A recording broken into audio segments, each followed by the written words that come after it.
নিজেকে দেখে মনে হচ্ছে অনেক স্ট্রং, কিন্তু আসলে না, একটু উইক আছি। ডিউটি থেকে আসলাম, এখন চা বানাবো। চা খেয়ে আসলে নিজেকে একটু স্ট্রং করব। চা খাইলেও যদিও আমার মন ভালো থাকে, আমি আর আমার বান্ধবীর জন্য। যদিও আমার চা বানাইতে অনেক ভালোই লাগে, আমি ভালো চাও বানাইতে পারি।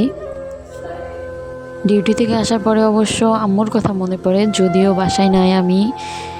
এখন কিছু করার নাই, নিজেই বানাই খাইতে হবে, সব কিছু নিজেরই করতে হবে। আম্মু থাকলে হয়তো বা ডিউটি থেকে আসার পরে আম্মুই চা বানাই খাওয়াতো, যদিও আম্মু নাই, কিছুই করার নাই। এখন আমরা রুমে, আমি আমার বান্ধবী, আমি হয়তো ওকে বানাই দিই, ও আমাকে কখনো কখনো বানাই দেয়।